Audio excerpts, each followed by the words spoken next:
Alors nous sommes le samedi 7 octobre 2017, nous sommes à Toulon, j'ai quelqu'un au téléphone, j'ai lui demandé de se présenter, bonjour. Bonjour Philippe, je suis Julien Parra, je suis l'organisateur du premier salon bien-être de Draguignan. Et vous nous appelez de ? Je vous appelle de l'Orgue. Ravi de vous avoir au téléphone puisque c'est une manifestation que nous avons listée, le fameux groupe Fêtes et Foires dans le 83, parce qu'elle fait partie d'une des thématiques du groupe. Elle présente, à mon avis, d'un intérêt certain. En plus, si je ne m'abuse, ce serait la première édition. C'est exact, c'est la première édition sur Draguignan, mais une partie de l'équipe se connaît déjà puisque nous avions organisé ensemble le premier salon du bien-être de l'Orgue au mois de mai dernier. Il y a des gens de Draguignan qui sont venus vous voir sur l'Orgue. Beaucoup de visiteurs de toute la région, mais notamment de Draguignan, et notamment la municipalité qui nous a demandé d'organiser cet événement. Donc on est un collectif de praticiens, on est 80 praticiens, et notre idée c'est de faire rayonner le bien-être en Dracénie, en Provence et sur toute la région. C'est notre fer de lance à tous.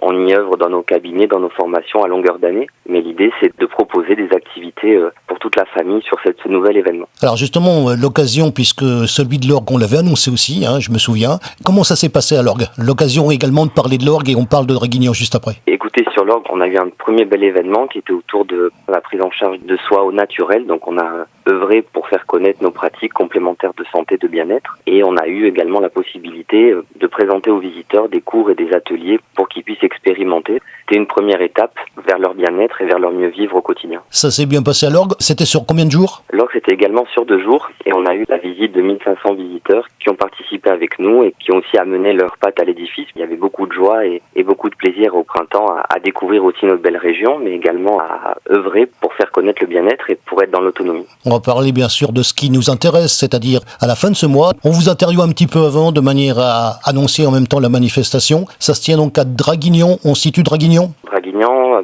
quand on prend sur la sortie autoroute A8 de sortie le nuit, on est l'arrière-pays de Saint-Tropez, Sainte-Maxime, à une trentaine de kilomètres de Fréjus-Saint-Raphaël. Et on est aux portes des gorges du Verdon. Donc c'est le chef-lieu de la Dracénie, de cette jolie région qu'on appelle la Provence verte. À Draguignan, le premier salon du bien-être, on est venu vous chercher. Ça va se passer donc à la fin du mois. On va rappeler les dates dans quelques instants. Mais comment ça va se passer ? Parce que c'est ça qui nous intéresse. Donc le salon est programmé. Vous le préparez déjà depuis combien de temps, tiens, au fait ? Alors le salon le prépare depuis le tout début de l'été 2017.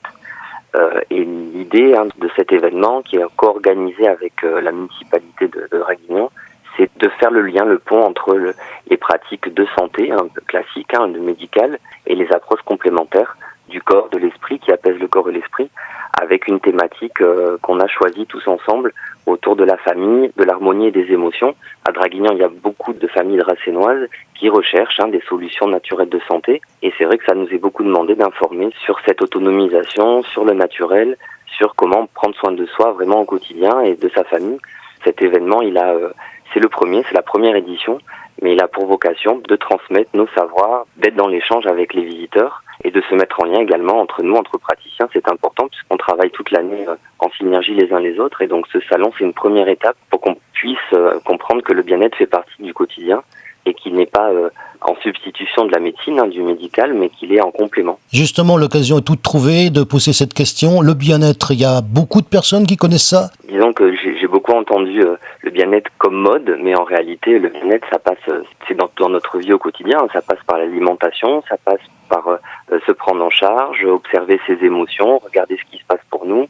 Ça passe aussi par la méditation, les techniques classiques de visualisation du corps. Ça passe par le psycho-émotionnel. Et en fait, le bien-être fait partie de notre vie au quotidien. Donc c'est aujourd'hui ancré et c'est dans la transmission au quotidien. Donc c'est vrai qu'on est une centaine de praticiens à être installés en Dracénie. Dans la région, on est beaucoup plus nombreux, dans la région PACA. Et c'est vrai que c'est un réel plaisir d'accueillir des personnes qui sont en recherche de solutions naturelles, puisque la nature, elle nous fournit tout ce dont on a besoin. Il suffit d'ouvrir les yeux et de se recentrer sur soi, de prendre soin de soi et les choses, normalement, devraient bien se passer. Moi, j'en ai fait des salons du bien-être. Alors, c'est pas dit que ce soit forcément les mêmes. Moi, je vais vous apprendre quelque chose. Enfin, vous le savez, je pense, en tant qu'organisateur, un salon salon, c'est aussi du visuel. Parce que quand on vient sur un salon, et je le sais en faisant les reportages notamment, eh bien chaque salon donc a une identité d'une part, mais il a aussi une identité visuelle, à savoir donc l'impression d'ensemble qu'il peut y avoir déjà, et puis ce qu'on peut voir dans un salon, c'est-à-dire les différents stands. Dans un salon comme le vôtre, au niveau visuel, un visiteur qui va venir vous voir, surtout pour une première édition, qu'est-ce qu'il va voir? Alors les spécificités au niveau du premier salon de Draguignan, c'est tout d'abord la thématique. Pour cette première année, on a choisi la thématique des émotions et de la famille. Donc l'idée, c'est vraiment de regarder ce qu'on appelle une émotion et puis de la travailler, de regarder ce qui se passe, d'aller voir les praticiens, de poser des questions.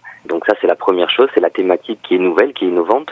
La deuxième chose, c'est qu'on a créé à l'intérieur du salon un village massage où les personnes pourront essayer, expérimenter les soins du corps et les soins psycho-émotionnels. Et une autre particularité de cet événement, c'est que nous aurons 3 salles distinctes. La première où on aura une conférence avec la venue de notre parrain le dimanche 29, le professeur Joyeux, qui va donc faire une conférence sur la thématique de la nutrition et de la prévention des maladies de civilisation. On aura également une salle d'atelier pratique où il y aura des échanges avec les intervenants, les experts qui viendront de la région et puis certains d'autres contrées parce qu'ils sont spécialistes pour nous informer sur leurs travaux de recherche. Et puis il y a également un dojo que l'on va créer avec des activités, des cours et des démonstrations autour de l'art-thérapie, du yoga, du qigong, de l'auto-hypnose, toutes ces pratiques que l'on va mettre au service des visiteurs pour qu'ils puissent eux-mêmes savoir concrètement comment se faire du bien au quotidien et comment équilibrer les émotions. C'est donc le premier salon du bien-être, ça va se passer le 28 et le 29 octobre, ça se passera à Draguignan et ça va se passer